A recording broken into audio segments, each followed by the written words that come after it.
نحمده ونستعينه ونستغفره ونؤمن به ونتوكل عليه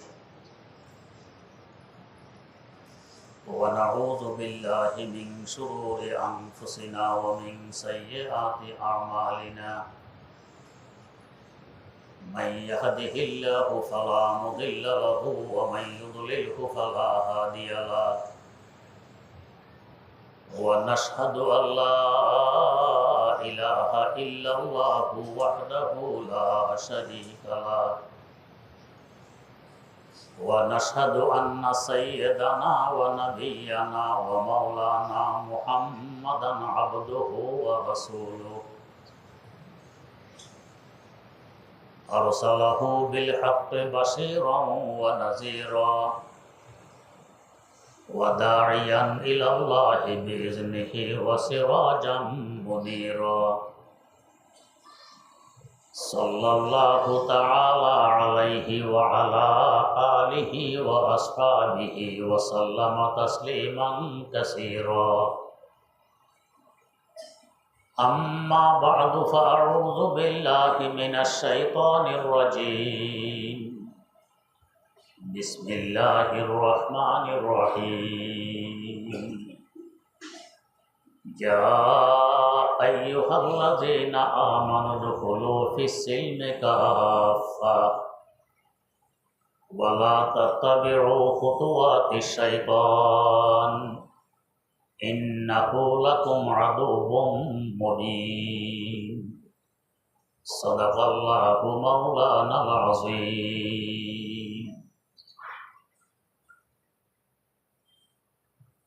বয়ান চলছিল মুসলমানি সম্পর্কে। আল্লাহ রাব্বুল আলামিন বলেন, ও ঈমানদার বান্দাগণ, তোমরা ইসলামে পুরোপুরি দাখিল হয়ে যাও। পুরোপুরি দাখিল হওয়া নিয়ে বলা হয়েছিল যে ইসলামের শাখা প্রশাখা 5টি। 1 নম্বর হলো আকীদা, বিশ্বাস, এটা মূল। 2 নম্বরে ইবাদত, 3 নম্বরে মুআমালা, আপসে লেনদেন, বেচা কিনা ইত্যাদি। 4 নম্বরে মুআশারা, মানুষের সাথে উঠা বসা, আচার আচরণ, ব্যবহার কিভাবে করব। 5 নম্বরে আখলাক, যাকে আমরা আত্মশুদ্ধি বলে থাকি। এই 5 শাখার সমন্বয়ে ইসলাম। প্রথম নম্বর আকীদা সম্পর্কে আলোচনা চলছিল। বিশ্বাস ঠিক করা ঈমানের জন্য অপরিহার্য, ফরজ। বিশ্বাস ঠিক না থাকলে ঈমান থাকে না। প্রথম নম্বর বিশ্বাস, আল্লাহ এক, তার সাথে কেউ শরীক নেই। ওয়াহদাহু লা শারীকা লাহ, কোনো শরীক নেই। আল্লাহ রাব্বুল আলামিন সম্পর্কে আলোচনা করা এবং বোঝা কঠিন। হাদিস শরীফ এগুলো নিষেধ এসেছে। তাই এ নিয়ে গত কয়েক জমা যা কিছু হয়েছিল এর উপরেই ক্ষান্ত করছি। ঈমানের আরেকটি অংশ আমানতু বিল্লাহি ওয়া মালাইকাতিহি, ফেরেশতার উপরে বিশ্বাস স্থাপন। ফেরেশতা একটি জাতি আছে, অদৃশ্য, আমরা দেখি না। হ্যাঁ, আল্লাহ রাব্বুল আলামিন যাদেরকে দেখান তারা দেখেন, সবাই দেখে না। হযরত রাসূল আকরাম সাল্লাল্লাহু আলাইহি ওয়াসাল্লাম দেখতেন। তার কাছে হযরত জিবরিল আমিন আলাইহিস সালাম ওহী নিয়ে আসতেন, তিনি দেখতেন। তাও সব সময় নয়। বুখারী শরীফে বর্ণিত হাদিস, রাসূল আকরাম সাল্লাল্লাহু আলাইহি ওয়াসাল্লামকে জিজ্ঞেস করা হইল, ইয়া রাসূলুল্লাহ কাইফা ইয়াতিকাল ওহী, আপনার কাছে ওহী কিভাবে আসে? হুজুর বললেন, আহইয়ানান ইয়াতিনি মাসলা সালসালাতিল জারস, কখনো কখনো আমার কাছে ওহী আসে মুসালসাল ঘন্টির আওয়াজের ন্যায়। গরুর গলায় ঘন্টি বেঁধে দিয়ে গরুকে হাঁটাইলে ঘন্টি বাজতেই থাকে, এরকম ঘন্টির আওয়াজের ন্যায় কখনো কখনো আসে। এই সময় ফেরেশতা দেখা যায় না। আর কখনো ওয়াহিয়ানান ইয়াতামাসসালু লিয়াল মালাকু রাজুলান ফায়ুকাল্লিমুনি, ফেরেশতা মানুষের আকার আকৃতি নিয়ে আমার কাছে এসে কথা বলে, তখন হুজুর ফেরেশতাকে দেখেন। কখনো কখনো ওহী আসে মৌমাছির গুনগুন আওয়াজের ন্যায়। মৌমাছি যখন মৌচাক ছেড়ে অন্যত্র চলে যায়, মৌমাছি কোথাও এসে গাছের ঢালে বাসা বাঁধে, মৌচাক নির্মাণ করে। এলাকার ছেলেরা টের পাইলে ডিল ছোড়ে, মৌমাছি বোঝে এটা জালেমদের এলাকা, এখানে থাকা যাবে না, এরা বাসা ছেড়ে অন্যত্র চলে যায়। হাজার হাজার মৌমাছি একসাথে যখন রওনা করে, এদের পাখার একটা ব্যতিক্রম ধর্মী আওয়াজ সৃষ্টি হয়, এটাকে বলে দবিয়ুন নহল। তো কখনো ওহী আসে এরকম মৌমাছির পাখার গুনগুন আওয়াজের নেই। আবার কখনো আল্লাহ রাব্বুল আলামিন সরাসরি কথা বলেন, যেমন মেরাজের রাতে। কখনো আল্লাহ রাব্বুল আলামিন তার অন্তরে ঢেলে দেন। আবার কখনো ফেরেশতাকে আপন আকৃতিতে দেখেন, এটাও বুখারী শরীফে আছে। একদিন আমি বাড়ির দিকে আসতেছি, হঠাৎ একটি আওয়াজ শুনলাম উপরের দিক থেকে। আওয়াজটা ছিল ইয়া মুহাম্মদ, ও মুহাম্মদ। উপরের দিকে তাকাইলাম, দেখি যে ওই ফেরেশতা যিনি আমার কাছে হেরা পর্বতের গুহায় এসেছিলেন, জালেসুন আলাল কুরসি বাইনা সামায়ে ওয়াল আরদ, আকাশ এবং জমিনের মধ্যবর্তী স্থানে কুরসিতে বসা। ফারুইবতু মিনহু, ওনার এই অবস্থা দেখে আমি ভয় পেয়ে যাই। এই 6 প্রকারে ওহী আসে। ফেরেশতাকে কখনো দেখেন, কখনো দেখেন না। উম্মতের এই অবস্থা, কোন কোন উম্মত কখনো কখনো ফেরেশতা দেখেন, কখনো দেখেন না। একজন সাহাবী বিষ ফোঁড়া উঠেছে পিঠে, আজ থেকে প্রায় 1500 বছর আগের কথা। মেডিকেল সায়েন্স এখনের মতো এত উন্নত ছিল না, ভালো কোনো চিকিৎসা হতো না। এই ফোঁড়া ভালো হয় না, ব্যথা বিস্ফোরা যাদের ওঠে তারা বোঝে কি পরিমাণ ব্যথা। যেখানে ওঠে ভিতরের দিকে পৌঁছে গর্ত হয়ে যায়। এই সাহাবী দীর্ঘ 30 বছরে বিস্ফোরার ব্যথায় অস্থির। বাড়তে বাড়তে এমন অবস্থা হয়ে গিয়েছিল যে তিনি শোয়া থেকে আর উঠতে পারতেন না।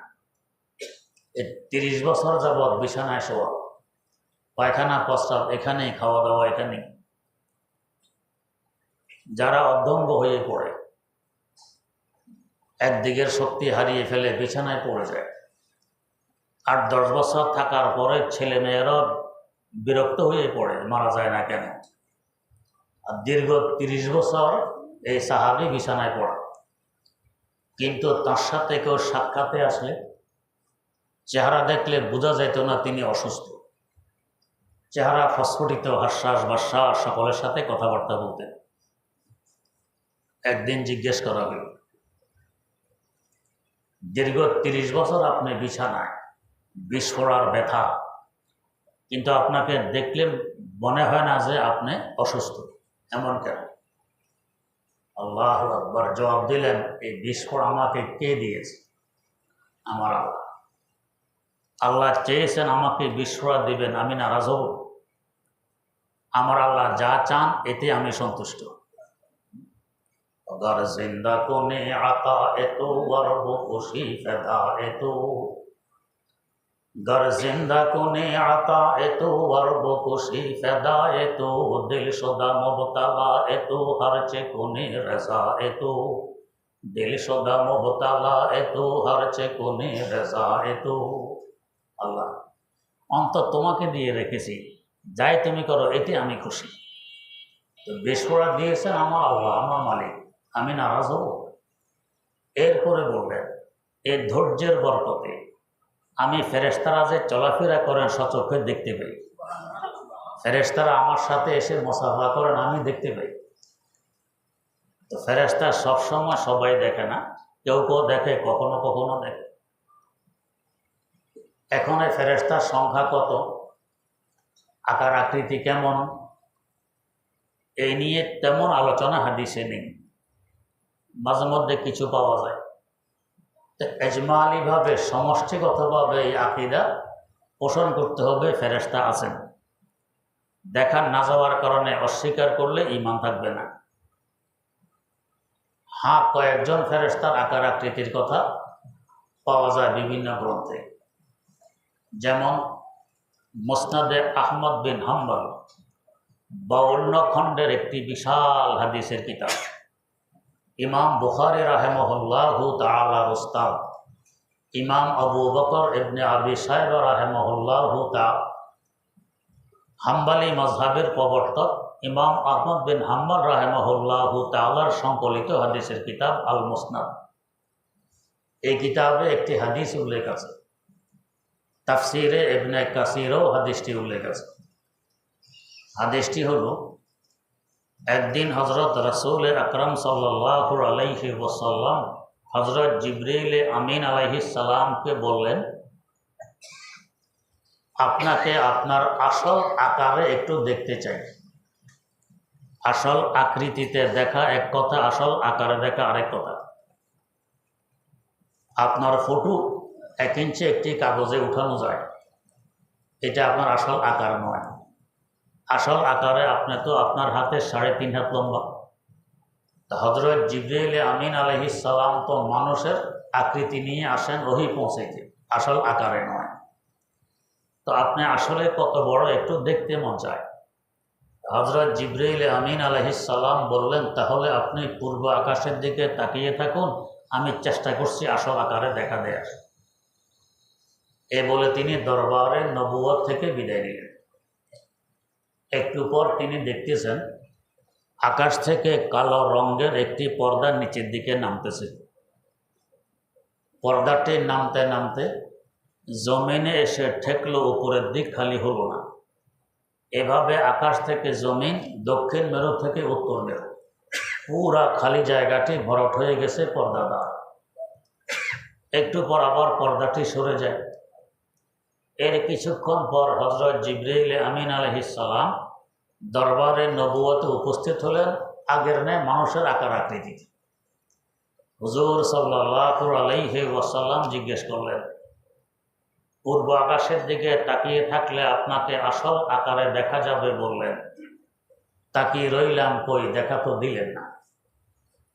জিজ্ঞেস করলেন, কিছুই দেখেননি? তো একটি পর্দা দেখেছি মাত্র। কেমন দেখলেন? তো দেখলাম আকাশ থেকে নিচে নামলো, জমিনে এসে ঠেকলো, উপরের দিক খালি হলো না। এভাবে আকাশ থেকে জমিন, দক্ষিণ মেরু থেকে উত্তর মেরু, পুরা খালি জায়গাটি ভরাট হয়ে গেছে পর্দা দ্বারা, এই তো দেখলাম। হযরত জিবরিল আমিন আলাইহিস সালাম বললেন, ইয়া রাসূলুল্লাহ, এটি কোনো পর্দা ছিল না, ছিল আমার একখানা পাখা। এই একটি পাখাকে আসল আকৃতি দিয়ে নিচে নামাইলাম, এটি আকাশ থেকে জমিন, দক্ষিণ মেরু থেকে উত্তর মেরু, পুরা খালি জায়গাটি ভরাট হয়ে গেছে। আল্লাহ রাব্বুল আলামিন এমন বিরাট বিশাল পাখা আমাকে দান করেছেন মোট 600 খানা। বাকি 599টি পাখা কোথায় রাখবো সেই জায়গা আকাশের নিচে নেই। তো এমন বিরাট বিশাল 600 পাখা, যার 2 বাহুতে ফিট করা, তার দেহটা কত বড় হবে? এত বড় দেহের মালিক একজন ফেরেশতা। আর একজন ফেরেশতা হযরত মিকাঈল আলাইহিস সালাম, মেঘ, বৃষ্টি, পানি ইত্যাদির ব্যবস্থাপনার দায়িত্ব আল্লাহ পাক তাকে দিয়ে রেখেছেন।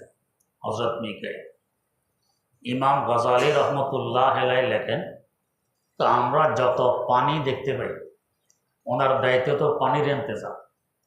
আমরা পানি দেখতে পাই বৃষ্টিতে, আকাশে মেঘমালায়, পাহাড়ের চূড়ায় বরফে, মহাশূন্যে বাষ্প আকারে, জমিনের নিচে, টিউবওয়েলে, শ্যালো মেশিনে, ডিপ মেশিনে, খালে, বিলে, নদীতে, উপসাগরে, সাগরে, মহাসাগরে সব একত্রিত করলে কত পানি হবে? আমাদের 20 কোটি বর্গ মাইল আয়তনের পৃথিবীর ৭৭ ভাগ হলো পানি, মাত্র 23 ভাগ মাটি। পানির সংখ্যা কি পরিমাণ চিন্তা করুন। এক আটলান্টিক মহাসাগর ৫,০০০ কিলোমিটার চওড়া, ৯ কিলোমিটার গভীর। প্রশান্ত মহাসাগর আরও চওড়া, গভীরতা আরও কম। এই সব পানি একত্রিত করলে কত পানি হবে? ইমাম গজালি রহমতুল্লাহ আলাইহি লেখেন, বাষ্পের পানি, বরফের পানি, মেঘমালার পানি, জমিনের নিচের পানি, টিউবওয়েলের পানি, শ্যালো মেশিনের পানি, ডিপ মেশিনের পানি, পুকুরের পানি, দিঘির পানি, খালের পানি, বিলের পানি, নদীর পানি, উপসাগর, সাগর, মহাসাগরের পানি, এই সকল পানি একত্রিত করে যদি তার মাথায় ঢেলে দেওয়া হয়, পানিগুলো গড়িয়ে তার কাঁধ পর্যন্ত পৌঁছতে পারবে না, এর আগেই শুকিয়ে যাবে। আমাদের মাথায় পানি ঢাললে কাঁধ পর্যন্ত আসলে শুকিয়ে যাওয়ার মতো পানি কত অল্প হবে। আর এত পানি ওনার মাথায় ঢেলে দিলে কাঁধ পর্যন্ত আসার আগেই শুকিয়ে যাবে, তাহলে মাথাটি কত বড়। এত বড় মাথা যে দেহের সাথে ফিট করা আছে, দেহটি কত বড়। হজরত মিকাইল আলাইহিস সালামের দেহ। আরেকজন হজরত আজরাইল আলাইহিস সালাম, আমরা আজরাইল বলি, সহি হলো ইজরাইল। 4 ফেরেশতা, সকলের নামের প্রথম অক্ষর উপরে রস্যিকার, আরবিতে জের। মিকাইল, ইসরাফিল, জিব্রাইল, ইজরাইল, এসব রস্যিকার। 3 জনকে তো রস্যিকার দিয়ে বলি, মিকাইল, জিব্রাইল, ইসরাফিল। আর আরেকজনকে বলি আজরাইল, আকার দিয়ে বলি, রস্যিকার দিই না। আসলে এটাও রস্যিকার। তবে আজরাইল প্রথম অক্ষর হলো আইন। আইনের মধ্যে রস্যিকার দিয়ে উচ্চারণ করতে কষ্ট, এই জন্য আমরা আকার দিয়ে করে আজরাইল, না হলে ইসরাইল উচ্চারণে কষ্ট। যাই হোক, ইনি প্রাণের রূহ কবজা করার দায়িত্বে নিয়োজিত। তাফসিরে ইবনে কাসিরে উল্লেখ আছে। আমাদের মধ্যে প্রশ্ন জাগে যে একজন মানুষ মারা গেল মিরপুর 1 নম্বরে ঠিক 8টা বাজে। এই সময় আরেকজন চিটাগাং মারা গেল, একজন দিনাজপুর, একজন সৌদিয়া, একজন আমেরিকা। এভাবে একই সময়ে সারা পৃথিবীতে মানুষ মারা যায়। এই বেচারা দৌড়তে দৌড়তে তো জান নাই সাথে, কত দৌড়া যায়। প্রশ্নের জবাব তাফসিরে ইবনে কাসিরে উল্লেখ আছে, দৌড়াদৌড়ি তো দরকারে হয় না। কেন? তো আমাদের এই দুনিয়াটা তার সামনে একটি ভাতের প্লেটের নেয়। দুলা যখন বিয়ে করতে যায়, দুলার সামনে একটি স্পেশাল প্লেট আসে। এই স্পেশাল প্লেটে আস্ত বাজি মুরগি, ডিম, মাছ, গোশত ইত্যাদি সাজিয়ে দেওয়া হয়। আবার কেউ কেউ শরারত করে, দুষ্টামি করে, মধ্যখানে একটি শরবতের গ্লাস উপর করে রেখে দেয়। গ্লাসের মাথায় একটি কাগজ থাকে, কায়দা করে উঠাইতে পারলে তো শরবতসহ গ্লাস উঠে আসে, ভালো। আর যদি না জানে, গ্লাস টান দিলে সব শরবত খাবারে পড়ে সব খাবারের স্বাদ বিনষ্ট হয়ে যায়। সবাই হাহা করে হাসে, দুলাকে স্মরণ দেয়। এগুলো জায়েজ নাই, গুনাহের কাজ। আবার কোনো কোনো এলাকায় দুলার জন্য গেট সাজায়, তো গেট সাজাইলে গেট আটকায়, দুলাকে চেয়ার দিয়ে বসতে। তো করে কি, চেয়ারের পিছনে 2 পায়ের নিচে গর্ত খুদে উপরে মাটির পাতিল ভাঙা দিয়ে গ্লাসের পায়া বসায় রেখে দেয়। দুলা যদি চালাক হয় তো চেয়ারের হাত ধরে টান দিয়ে সরাই দিয়ে চেয়ারে বসে, সমস্যা হয় না। আর যদি এমন চালাক চতুর না হয়, যেভাবে আছে এভাবে বসলো, নিচের মাটির পাতিলের ঠিকরি ভেঙে চিত হয়ে দুলা পড়ে গেল, সবাই হাহা করে হাসলো, দুলাকে বেইজ্জত করলো। এগুলো হারাম কাজ, এগুলো বৈধ নয়। টাকা দিলে গেট ছাড়ে, না হয় গেট ছাড়ে না। এক হাসির কথা, আমার এক চাচাতো ভাই, বড় আল্লাহওয়ালা বুজুর্গ ছিলেন, সোজা সাজা ছিলেন, ওনাকে এরকম গেটে আটকাইল, গেটের মধ্যে। এরা প্রশ্ন করলো, জেন্টেলম্যান, দোলা আসছে বিয়ে করতে, আপনারা আসছেন কেন? প্রশ্ন করছেন এই বিপদে। জেন্টেলম্যান, দোলা আসছে বিয়ে করতে, আপনারা আসছেন কেন? আমাদের দেশীয় ভাষায় আমার চাচাতো ভাই সোজা সাজা বুজুর্গ মানুষ, তো হেগুন আনে কোনো অনেকজন মানে এরা আপনাদের নতুন মেহমান। সবাই হেসা দিল, গেট মেট শেষ, সবাই গুলগুল করে ভিতরে ঢুকে গেল, টাকা দিতে হলো না। অনেক সময় সাদেগি আর সহজতা মানুষকে উপকার করে, উপকার হয়ে গেল, টাকা দেওয়া লাগলো না, বলে দিলে হেগুন আর না কোনো অনেকজন, এরা আপনাদের নতুন মেহমান। যাই হোক, আল্লাহ, তো হজরত ওই এখন এই দুলা তার সামনে যে প্লেট আসলো, এখন দুলা যদি চায় আমি একটি মুরগির রান খাবো, তা আধা কিলোমিটার হাঁটার পরে রানে লাগবে না হাত নাড়লে যথেষ্ট? প্লেটের আরও বাইরে হাত চলে যায়, প্লেট হাতের নাগালের ভিতরে। যদি চায় যে আমি একটি ডিম খাবো, 1 কিলোমিটার হাঁটার পরে ডিমে লাগবে না, প্লেট তার হাতের নাগালের ভিতরে। তো তাফসিরে ইবনে কাসিরে উল্লেখ আছে, দুনিয়াটা হজরত ইসরাইল আলাইহিস সালামের সামনে ভাতের প্লেটের নেয়, তার হাত আরও দূরে যায়। অতএব রূহ কবজা করার জন্য দৌড়াদৌড়ি প্রশ্ন আসে না, হাত নেড়ে টিপ দিলে রূহ শেষ। তো যার হাত এত লম্বা, তার দেহটা কত লম্বা হবে? যার দেহ এত লম্বা, এই লম্বা হিসাবে কত মোটা হবে? এত বড় ফেরেশতা যে আল্লাহ রাব্বুল আলামিন সৃষ্টি করেছেন, তিনি কেমন মহান। আর একজন ফেরেশতা হযরত ইসরাফিল আলাইহিস সালাম সিংহা মুখে নিয়ে বসে আছেন হুকুমের অপেক্ষায়। হুকুম পাওয়া মাত্র ফুঁক দিবেন, তার এক ফুঁকে পুরা সাতবক জমিন ও আসমান, পাহাড় পর্বত গ্রহ নক্ষত্র সব সহকারে তুলার ন্যায় উড়ে যাবে। একটি হোয়াইট পেপার ওজন কতটুকু হবে? হয়তো 250 গ্রাম, বেশি থেকে বেশি। এটা যদি মোহাম্মদ আলী ক্লের মতো বিশ্ব চ্যাম্পিয়ন সারা জীবনে ফুঁক দেয়, 1 সুত নাড়াতে পারবে? তাহলে 250 গ্রাম একটা হোয়াইট পেপার, এটাকে ফুঁক দিলে 1 সুতাও নাড়াতে পারবে না। আর পুরা জগৎ যার ফুঁকের সাথে তুলার ন্যায় উড়বে, তার ফুঁকটা কত জোরে সোরে হবে চিন্তা করুন। এত জোরার শক্তি যে ফেরেশতাকে একজন আল্লাহ রাব্বুল আলামিন দান করেছেন, তার শক্তি কেমন? কাদের কুদরত উদার হর চে কাদ আকুনা, কাদের কুদরত উদার হর চে কাদ আকুনা দে মুর্দারা ও যাব বকশাদ জিন্দা রাধে জাকুনা, মুর্দারা ও যাব বকশাদ জিন্দা রাধে জাকুনা। এমন শক্তিশালী আর কি আছে? আল্লাহ। হযরত ইসরাফিল আলাইহিস সালাম এই সিংহা মুখ নিয়ে বসে আছেন। সিংহা মানে বাঁশি। বাঁশি আমাদের দেশের ছেলেরা বাঁশি বাজায়। বাঁশির মধ্যে কতগুলো ছিদ্র থাকে, ছিদ্রে আঙ্গুল দিয়ে কোনো ছিদ্র বন্ধ করে কোনো ছিদ্র খুলে দেয়, তো আওয়াজের তরঙ্গ সৃষ্টি হয়, এতে সুর সুন্দর হয়, তরঙ্গ সৃষ্টি।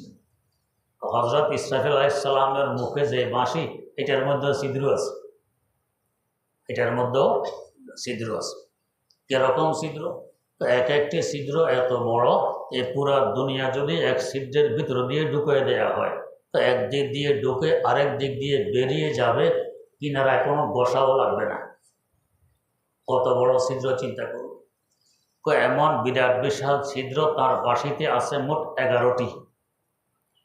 এত বড় বড় 11টি ছিদ্র যে বাঁশিতে, বাঁশি এটা কত মোটা চিন্তা করুন। আমাদের বাচ্চাদের বাঁশিতে যে ছিদ্র থাকে, বাঁশি কত মোটা, মুখের ভিতরে ঢোকে। বাঁশি যত মোটা, মুখগহ্বর আরও মোটা, বরং 2-3 গুণ বেশি মোটা। তো এমন বিরাট বিশাল ছিদ্র যে বাঁশিতে, বাঁশি এটা কত মোটা। এত মোটা বাঁশি মুখের ভিতরে নিয়ে বসে আছেন হুকুমের অপেক্ষায়, হুকুম পাওয়া মাত্র হুঁক দিবেন। কেমন ফরমাবরদার আনুগত্যশীল চিন্তা করুন। আমরা তো কোনো আদেশ পাইলে আচ্ছা দেখি না কি করা যায়, চিন্তা করতে করতে আদেশ পালন করার সময় শেষ। কিন্তু ফেরেশতা আদেশ পাওয়া মাত্র যাতে আধা সেকেন্ডও দেরি না হয়, আগে মুখে নিয়ে বসে আছেন অপেক্ষায়, আদেশ পাওয়া মাত্র হুঁক মারবে। কি অবস্থা! হযরত মাওলানা আব্দুর রহমান কামিলপুরি রাহিমাহুল্লাহ সাহারানপুর মাদ্রাসায় মুসলিম শরীফ পড়াইতেন, বড় আল্লাহওয়ালা দিনদার বুজুর্গ। তো চিঠি লিখেছেন হাকিমুল উম্মত মুজাদ্দিদুল মিল্লাত হযরত শাহ আশরাফ আলী থানভী রহমতুল্লাহ আলাইহির কাছে, হুজুর আমার সবক পড়ানোর যে সময় ঘন্টা বাজবে, তো আমি সবক পড়াবো, আমি কি আমার কামরা থেকে ঘন্টা বাজলে বের হব, না ক্লাসরুমের সামনে আগে অপেক্ষা করব, ঘন্টা বাজা মাত্র ঢুকে পড়ানো শুরু করব? কোনটা করব? চিন্তা করুন, আমানতের হেফাজত কি পরিমাণ। যেদেরকে পড়াইতে হবে সময় মতো, এটা আমানত, হেফাজত কি পরিমাণ। এই প্রশ্ন করলেন। এ প্রশ্ন শোনার পরে হজরত থানভী রহমতুল্লাহ আলাই দুইটি কাজ করলেন। একটি কাজ জবাব দিলেন, ঘন্টা পড়া মাত্র কামরা থেকে বেরিয়ে গিয়ে পড়ানো আপনার জন্য বৈধ, তবে উত্তম তো এটাই যে কামরার সামনে অপেক্ষা করবেন, ঘন্টা পড়া মাত্র ঢুকে পড়ানো শুরু করবেন, এটা উত্তম। দ্বিতীয় কাজ করলেন, তাকে খেলাফত দিয়ে দিলেন, অথচ তিনি মুরিদ হননি। ও লিখলেন, হজরত আমি তো আপনার কাছে মুরিদও হইনি, খেলাফত কীভাবে? হজরত থানভী রহমতুল্লাহ জবাব দিলেন, ঠিক আছে, মুরিদ এখন করিনি, খেলাফত আগে মুরিদ হওয়া পরে। দুনিয়াতে এক আজীব নজির কায়েম করলেন, খেলাফত আগে মুরিদ হওয়া পরে। সাধারণত নিয়ম তো মুরিদ আগে হয়, বছরকে বছর সাধনা, রিয়াজত, মুজাহাদাত, তারপরে খেলাফতের প্রশ্ন। আর উনি আগে খেলাফত, পরে মুরিদ হওয়া। যাই হোক, তো হজরত ইসরাফিল আলাইহিস সালাম আগেই সিংহা মুখে নিয়ে বসে আছেন হুকুমের অপেক্ষায়। হুকুম পাওয়া মাত্র ফুঁক দিবেন। কেমন আনুগত্যশীল এই ফেরেশতা জগৎ! উল্টাপাল্টা যত আছে সত্য আমাদের মধ্যে। আগে আমরা বিবেচনা করি আমার বিবেক কি বলে, আমার যুক্তিতে ধরে কি না, এরপরে চিন্তা ফিকির করবো আর কি, বিবেচনা করবো আর কি। ওনাদের না, উনি তো আমার মালিক, আমি গোলাম। চিন্তা ফিকিরের অধিকার গোলামের নেই। মালিক যা বলে এটাই আমল করা গোলামের কাজ। গোলামের শান হবে গোলামে পোকতাকা রেশো ওরাসে দারে কন্তর জো। গোলামে পোকতাকা রেশো ওরাসে দারে কন্তর জো। কেকাস নকশা দেওয়া নকশা ইয়াদ বড়কমতি বড়ি মারা।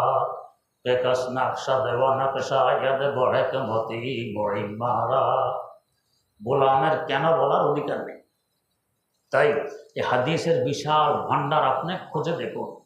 ১৬ লক্ষ সাহাবায়ে কেরাম রাদিয়াল্লাহু তাআলা আনহুমের মধ্যে একজন থেকেও কখনো কেনর প্রশ্ন শোনা যায়। কিভাবে করব এটা আছে, হুকুম এসেছে এ কাজ করো, তো কিভাবে করব এই প্রশ্ন আছে, কিন্তু কেন করবো এই প্রশ্ন ১৬ লক্ষ সাহাবায়ে কেরামের মধ্যে একজনও করেন। ওনারা বোঝেন যে আমরা গোলাম, মনে যা বলবেন তাই মেনে নেয়া গোলামের দায়িত্ব। ইসরাফিল আলাইহিস সালাম সিংহা মুখে নিয়ে বসে আছেন, হুকুম পাওয়া মাত্র ফুঁক দিবেন, দুনিয়ার তুলার ন্যায় উড়ে যাবে, কিয়ামত কায়েম হবে। এই যে এত মোটা সিংহা মুখের ভিতরে, তার মুখ গহ্বরটা কত বড়, যার মুখ গহ্বর এত বড় তার মুখমণ্ডল কত বড়, যার মুখমণ্ডল এত বড় তার মাথাটি কত বড়, যার মাথা এত বড় তার দেহটি কত বড়। এত বড় দেহ যা আল্লাহ রাব্বুল আলামিন সৃষ্টি করেছেন, তিনি কেমন মহান। আল্লাহু আকবার, আল্লাহ মহান, কেমন মহান। এই 4 জন ফেরেশতার কথা বললাম, এদের আকার আকৃতি এমন। এইভাবে অসংখ্য ফেরেশতা আছেন, সংখ্যা কত এটা আমাদের জানা নেই। ফেরেশতার সংখ্যা কত, ওয়ামা ইয়ালামু জুনুদা রাব্বিকা ইল্লা হু। আল্লাহ রাব্বুল আলামিনের ফেরেশতার সংখ্যা কত এটা আমাদের জানা নেই। তারপরও কিছু কিছু হাদিস এবং তাফসীরি বর্ণনায় একটু ধারণা পাওয়া যায় সংখ্যা কেমন হইতে পারে। আল্লাহ রাব্বুল আলামিন তৌফিক দিলে ইনশাআল্লাহ আগামী মজলিসে বয়ান করব। সুবহানাল্লাহি ওয়া বিহামদিহি, সুবহানাকাল্লাহুম্মা ওয়া বিহামদিক, আশহাদু আল্লা ইলাহা ইল্লা আনতা, আস্তাগফিরুকা ওয়া আতুবু ইলাইক।